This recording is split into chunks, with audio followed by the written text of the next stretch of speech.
ಕಲ್ಕೂರ ಪ್ರತಿಷ್ಠಾನದಿಂದ ಪ್ರತಿ ವರ್ಷ ಹಮ್ಮಿಕೊಂಡು ಬರ್ತಾ ಇರುವ ರಾಷ್ಟ್ರೀಯ ಮಕ್ಕಳ ಉತ್ಸವ ಶ್ರೀಕೃಷ್ಣ ಸ್ಪರ್ಧೆಯು ಆಗಸ್ಟ್ 23ರಂದು ಶ್ರೀ ಕ್ಷೇತ್ರ ಕದ್ರಿಯಲ್ಲಿ ಜರುಗಲಿದೆ ಎಂದು ಕಲ್ಕೂರ ಪ್ರತಿಷ್ಠಾನದ ಅಧ್ಯಕ್ಷರಾದ ಪ್ರದೀಪ್ ಕುಮಾರ್ ಕಲ್ಕೂರ ತಿಳಿಸಿದರು.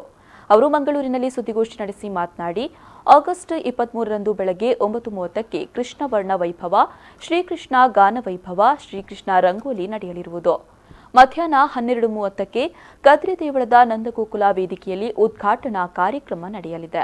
ರಾಷ್ಟ್ರವ್ಯಾಪಿ ಮಾನ್ಯತೆಗೊಂಡ ಶ್ರೀಕೃಷ್ಣ ಸ್ಪರ್ಧೆಯು ಕಂದಕೃಷ್ಣ, ಮುದ್ದುಕೃಷ್ಣ, ತುಂಟಕೃಷ್ಣ, ಬಾಲಕೃಷ್ಣ, ಕಿಶೋರ ಕೃಷ್ಣ ಹೀಗೆ ಒಟ್ಟು 30 ವಿಭಾಗಗಳಲ್ಲಿ ಕದ್ರಿ ದೇವಳದ ಒಟ್ಟು ಆವರಣದಲ್ಲಿ ಏಕಕಾಲದಲ್ಲಿ ನಡೆಯಲಿದೆ. ಇನ್ನು ಸ್ಪರ್ಧಾ ಸ್ಥಳದಲ್ಲೇ ಹೆಸರು ನೋಂದಾಯಿಸಲು ಅವಕಾಶವಿದೆ. ಯಾವುದೇ ಪ್ರವೇಶ ಶುಲ್ಕ ಇರೋದಿಲ್ಲ ಎಂದು ಮಾಹಿತಿ ನೀಡಿದರು.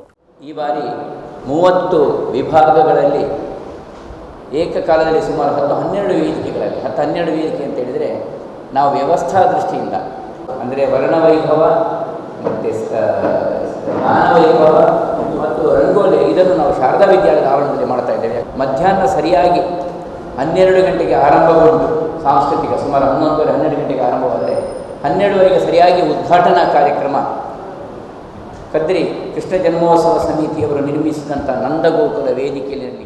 ಈ ಸಂದರ್ಭ ಸುದ್ದಿಗೋಷ್ಠಿಯಲ್ಲಿ ಎಂಬಿ ಪುರಾಣಿಕ್, ಜನಾರ್ದನ ಹಂಡೆ, ವಿಜಯಲಕ್ಷ್ಮಿ, ಸುಧಾಕರ್ ಪೇಜಾವರ, ದಯಾನಂದ ಕಟೀಲು ಉಪಸ್ಥಿತರಿದ್ದರು.